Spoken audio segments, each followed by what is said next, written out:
जब आप अपने आप से, अपने काम से, सोसाइटी से, दूसरे लोगों से एक दूरी महसूस करते हैं, एक डिस्कनेक्शन महसूस करते हैं, एक सेपरेशन महसूस करते हैं, तो उसे ही कहते हैं एलियनेशन। ये आज के टाइम में जो खोखलापन इंसान महसूस करता है ना, उसका बहुत बड़ा रीज़न है। तो अपनी जॉब के वक्त जो कुछ बनाते हो वो तुम्हारा अपना नहीं लगता। तुम किसी से प्यार करते हो, तुम लोगों के बीच में हो, फिर भी उनसे दूरी महसूस करते हो, एक अकेलापन महसूस करते हो, एक खालीपन महसूस करते हो। कार्ल मार्क्स ने मिड 19th सेंचुरी के वक्त में कैपिटलिज्म का सबसे बड़ा कर्ज कहा था एलियनेशन को। वर्कर्स को फैक्ट्रीज में मशीन की तरह काम कराया जा रहा था 14-14 घंटे, और वो लोग भी शिकार हो रहे थे एलियनेशन का। कार्ल मार्क्स के हिसाब से 4 टाइप्स के एलियनेशन होते हैं। पहला होता है from the product of labour, कि आप कुछ बनाते हो, जो प्रोडक्ट आप बनाते हो फैक्ट्री के अंदर, वो आपका अपना नहीं है, उस पर आपका कोई हक नहीं है, उस कैपिटलिस्ट का हक है। मान के चलिए आप जीन्स बनाते हैं अपने कंपनी के अंदर, अपने फैक्ट्री के अंदर, और बड़े प्यार से उसको बुन रहे हैं, उसको बना रहे हैं, लेकिन अंत में आपका उसके ऊपर कोई हक नहीं है, उस कैपिटलिस्ट का है। सेकंड है प्रोसेस ऑफ लेबर। प्रोसेस कैसा है? उसमें आपको कोई खुशी नहीं मिल रही है, आपके ऊपर एक दबाव डाला गया है कि आप काम करिए भैया, आप काम करिए, तभी आपको पैसे दिए जाएंगे, आपको सैलरी दी जाएगी। और जो काम है वो रिपीटेटिव है, उसके अंदर कुछ नयापन नहीं आता है, रोज वही काम करना है most of the time.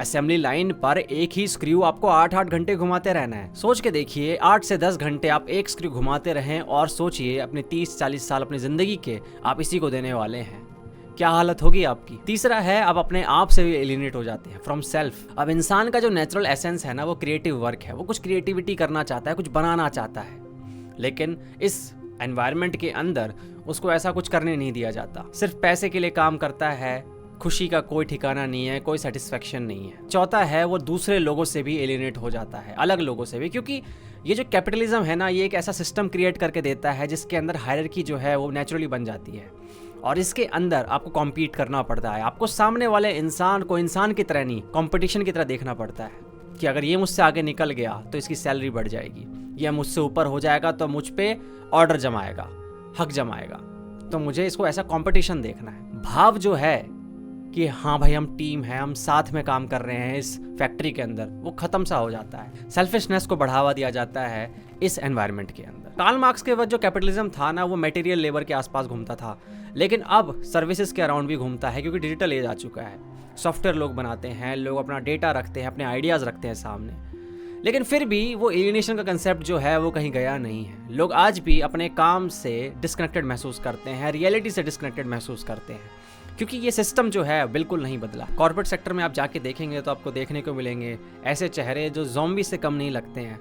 Blank faces लगेंगे, मैकेनिकल रूटीन लगेगा, पे चेक, बिल्स और ईएमआई के अराउंड उनकी लाइफ घूमती रहती है। मैक्स वीवर ने एक बहुत अच्छा कंसेप्ट दिया था आयरन केज का। उन्होंने बताया कि किस तरीके से ब्यूरोक्रेसी, कैपिटलिज्म और साइंस ने, इन तीनों ने मिलकर ना एक ऐसा सिस्टम क्रिएट कर दिया जिस सिस्टम के अंदर आप फंस गए हैं, एक केज की तरह। एक केज है वो बेसिकली, और इस केज से निकलना बिल्कुल इम्पॉसिबल है। ऐसा हो ही नहीं सकता कि आप इस सिस्टम से बाहर रहकर ऑपरेट कर पाएं। इस सिस्टम के अंदर स्ट्रिक्ट रूल्स हैं, प्रोसीजर्स हैं, और बहुत सारी हायरार्कीज हैं, और इनके अंदर आपको ऐसा कंपोनेंट देखा जाता है। उन्होंने वर्ड यूज़ किया था कॉक्स इन अ मशीन, कि आप एक मशीन का पुर्जा है जिसको एक जगह फिट कर दिया गया है, और आपको कभी भी रिप्लेस किया जा सकता है, आपको हटाया जा सकता है अगर आप काम नहीं करेंगे उस तरीके से। तो आपको एक पुर्जे की तरह वहाँ पे फिट कर दिया गया है, जिसको एक तरीके से घूमना है, एक तरीके से काम करना है। एक कंपोनेंट है आप इस बड़ी सी सिस्टम का, एक बड़ी सी मशीन का, और आप जा नहीं सकते कहीं पे भी, आप कुछ कर नहीं सकते इसके बारे में, आपकी कोई वैल्यू नहीं है। आपको रेटिंग दी जाती है सिस्टम के अंदर कि अच्छा काम कर रहा है क्या, इस क्वार्टर में इसने अच्छा काम किया क्या, इसको रेटिंग दो 5 में से, इसका डेटा दिखाओ भाई।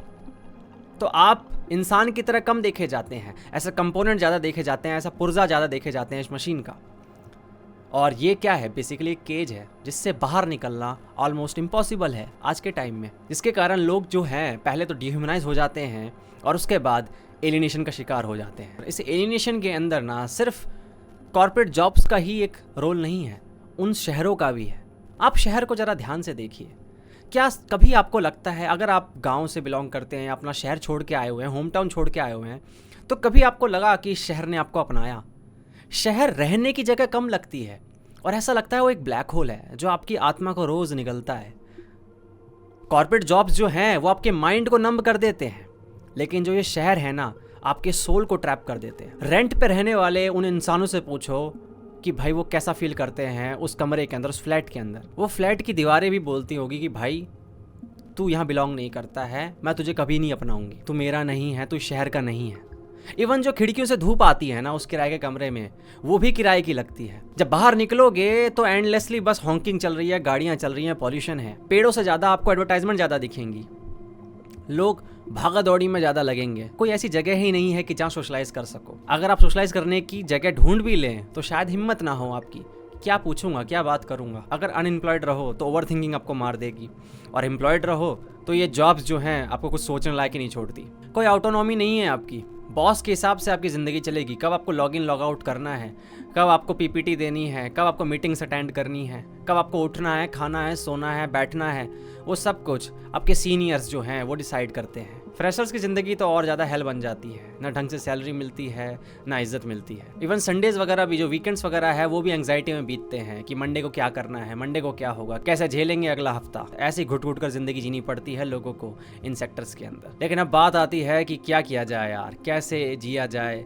इस सिस्टम के अंदर, सॉल्यूशन क्या है। अब सार्त्रे जो हैं उन्होंने एक कंसेप्ट दिया था बैड फेथ का, कि हम लोग ना अपने आप से शायद झूठ बोलते हैं कि हमारे पास ऑप्शंस नहीं है, हमारे पास चॉइसेस नहीं है। क्योंकि अगर हम ये बोलने लग जाएंगे हमारे पास चॉइसेस हैं, हमारे पास ऑप्शंस हैं, तो आपको रिस्पॉन्सिबिलिटी लेनी पड़ेगी फिर। तो बहुत सारे लोग जो है रिस्पॉन्सिबिलिटी से भागते हैं, इसी कारण ये बोल देते हैं कि शायद यार ये सिस्टम ही ऐसा है, ये गवर्नमेंट ही ऐसी है, ये हमारी किस्मत ही ऐसी है। हम बहाने बनाने लग जाते हैं, हम खुद को एक झूठ बोलने लग जाते हैं और जीने लग जाते हैं हम बैड फेथ में। आपको याद होगा अगर आपने मेरी लंच बॉक्स वाली वीडियो देखी है, जिसके अंदर मैंने लंच बॉक्स मूवी के फिलॉसफी को बताया था, तो उसमें जो इरफान खान का कैरेक्टर है वो बैड फेथ में ही जी रहा है कि शायद मैं बूढ़ा हो रहा हूँ, यही ज़िंदगी होती है, मुंबई में ऐसा ही सब कुछ होता है, आपको ऐसी जॉब करनी होती है, अकेलेपन में ज़िंदगी काटनी ही पड़ेगी। वो बैड फेथ में जी रहा था, जबकि उसके पास ऑप्शन था कि वो बाहर निकल सकता है, लोगों से अच्छे से बात कर सकता है, शायद दोबारा प्यार भी कर सकता है, लेकिन खुद को एक झूठ बोलता आ रहा था। तो हो सकता है शायद बहुत सारे ऐसे लोग हैं जिनके पास ऑप्शन होते हैं, लेकिन हम रिस्पॉन्सिबिलिटी नहीं लेना चाहते। हम एक ऑथेंटिक लाइफ जीने से डरते हैं, क्योंकि ऑथेंटिसिटी के साथ रिस्पॉन्सिबिलिटी भी आती है, एक फ्रीडम आती है। उसका जो डर होता है लोगों को परेशान करता है। तो सार्त्रे के हिसाब से मे भी बहुत सारे लोग जो हैं बैड फेथ में जी रहे हैं। तो जैसे ही आपको लगता है कि आपकी जॉब जो है वो आपको परेशान कर रही है, आपको खोखला कर रही है अंदर से, तो एक बार सोच के देखिए क्या सच में आपके पास ऑप्शन है, क्या यहाँ से निकला जा सकता है। आज नहीं तो क्या 1 साल बाद, 2 साल बाद, क्या एक एग्जिट प्लान क्रिएट किया जा सकता है। उस एग्जिट प्लान पे काम करके क्या आप खुद को ढूंढ सकते हैं। अब जो सिस्टम है ये तो बन गया है ऐसा ही, लेकिन कुछ ऐसी चीज़ें हैं जो हमारे हाथ में अभी भी हैं। हमारे हाथ में कुछ कंट्रोल्स ज़रूर हैं जिसका हम उपयोग कर सकते हैं और अपने आप को बचा सकते हैं इस एलियनेशन से, खुद को खोने से, दूसरे लोगों को खोने से। आप बताइए आपका क्या कहना है इस टॉपिक के ऊपर कमेंट सेक्शन के अंदर। मिलते हैं अगली वीडियो में, तब तक के लिए ध्यान रखो, गुड बाय।